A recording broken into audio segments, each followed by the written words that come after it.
name is Tony and I'm the co-owner of the Hyatt Company. In today's video, I will be reviewing and comparing two different waxes. The waxes that I'll be reviewing and comparing are the C-3 Nature Wax Soy Wax and the Nature Wax C-6 Coconut and Soy Blend Wax. So if you're interested, stay tuned. Alright, so if you watch my candle making video, you'll see that I made two candles, which are right here, with the Nature Wax, with the C-3 and the C-6 waxes. I just wanted to see the cold throw, hot throw, any differences when burning, glass adhesion, so forth and so on. So I'll just go over a quick facts about them off of the website I got them from, just so you know the difference between them, like pour temp, the amount of fragrance oil they could hold, so forth and so on. So I have my computer right here. The C-3 wax is a coconut and soy blend, and this is the Cargill or Cargill brand wax. Not sure how you pronounce it. So they said excellent glass adhesion. Melt point is 124 to 130. Suggested pouring temperature is 120 to 165, and these are in Fahrenheit. They said typically requires a single pour for tops to be smooth. Typical fragrance load is 6%. And this one comes in slab form. So the C6 comes in slab form.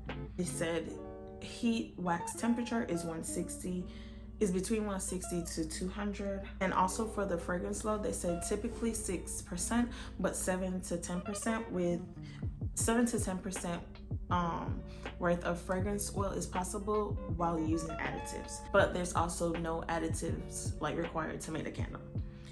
Now for the Nature Wax C-3 soy wax in the flake form, well, it only comes in flakes. The melt point is 125 to 130 degrees Fahrenheit. The suggested pouring temp is 120 to 165.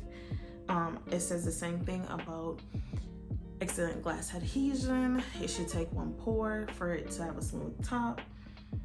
The typical fragrance load is 6%, 7 to 10% possible with the addition of additives. And this one comes in flake form. And you can add dye to both of these waxes. So if you're a candle maker that's interested in adding coloring to your candles, you could do that with both waxes. So from the sets that I listed out, you could see the wax, facts are not that far off.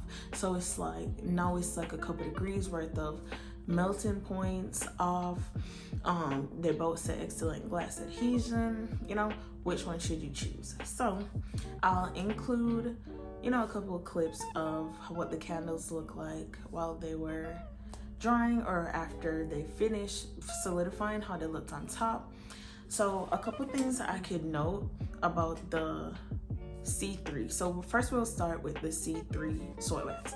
So when I made the candle, I left it, I went to work, I came back. So that was about 6 hours. After the 6 hours of it drying, when I came back home, the top was so smooth, y'all. It looked so clean straight across the top. It was adhering perfectly to the wick. Glass adhesion looked great, and both of the scent throws, disclaimer, was so good. As soon as I opened up my door, I smelled the candle. I wasn't sure if it was because I freshly made them or what, but it was hitting you in the face. Not overpowering to where you would get a headache, but your candle is there. And I didn't dry the candles, or I didn't have the candles cool down with a lid on it. I left the wick in it. I didn't clip the wick, anything. I didn't want to touch it until it was finished.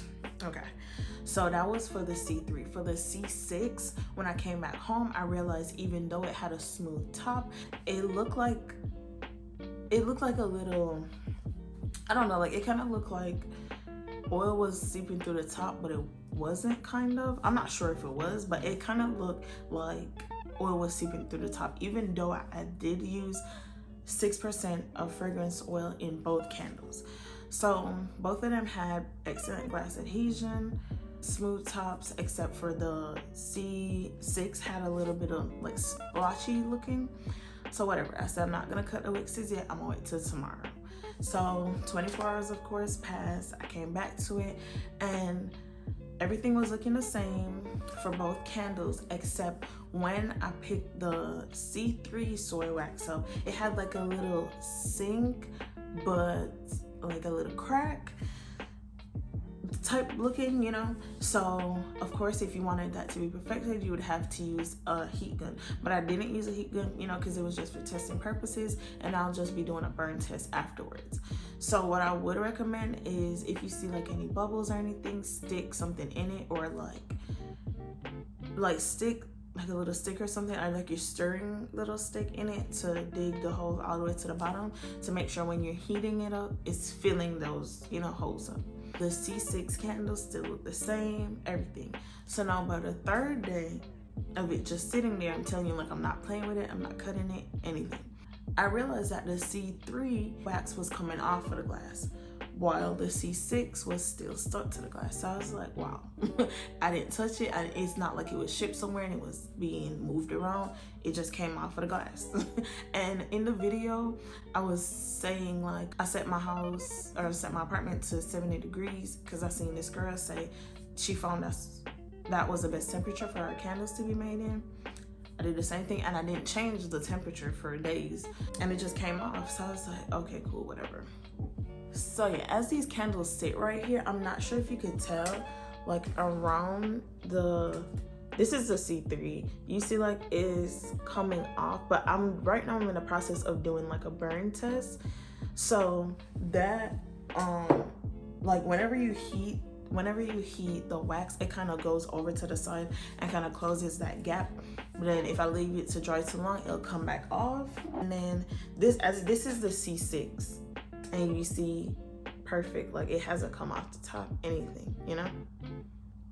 Well, after, you know, observing all of those, like, you know, points about the wax, which one should you choose? Honestly, it's up to you. Like, it's literally not that far off, because even if the C3 like would come off of the glass a bit, it still performs well, because if you use soy wax, everyone knows like that it'll be prone to, you know, coming off of the glass. It'll be like, soy wax is prone to a lot of things that you just can't avoid because of what it is, because of the product. Now, I would say if you want like perfect glass adhesion, go for the C6, because as you can see, like it hasn't come off as yet. Like it's just stuck to it. I feel like the C6 is a perfect blend between what you want. So it like eliminates a lot of pros of the soy while still giving you a clean burn, because it's still coconut wax in it. However, I would say say if I would have went ahead and heat gun the top of the C3 wax, it'll be smooth without the crack or whatever. The C3 wax top looks better than the C6 wax top, you know? So it's like, it's all up to you and what you want your candles to look like. Are you more focused on glass adhesion, or do you want your tops to look smooth as possible? Because, you know, some people, to get like the most precise smooth top, people use paraffin wax. But if you want a cleaner burn, or like, you know, a cleaner burn while burning the candle, you will have to accept some cons of soy or coconut and soy blend wax. So, final review, both of the waxes are great to use. It's just different pros and cons to each wax, you know? So it's like, it's just up to you to decide, what are you more focused on? What do you want for your candle? What kind of burn? Well, they both burn the same. The hot throw, I'm not sure if I mentioned it, the hot throw, the cold throw on both of them. The hot throw and the cold throw on both of them are excellent, you know? It's no difference in burning the candle, it's just a difference in how it looks when it's cool. Personally, to me, in my experience while using these, you know? So the experience is all up to you, what kind of experience you want the candles to have, and whenever you decide, you choose the C3 or the C6. But I will say those waxes are both great for making, you know, clean candles. So if you enjoyed this review, please let me know. Oh, and if you wanted to know, this is a 9-ounce candle jar from Candles and Supplies, and that's a 0.3 boost the crackling wick. I will say it takes a while for it to reach full melt pool, about 1.5 to 2 hours when I was doing my burn test. And I bought these wicks by using the wick guide on the wooden wick comb. So just in case you want to try, I will say if you want like a faster burn, just up your size, literally 1 up from the 0.3. And I think I'll link the wick below so that you know exactly which wick it is. So if you want a faster burn than a full melt pool being reached by 1.5 to 2 hours, just go literally 1 up from that, you know?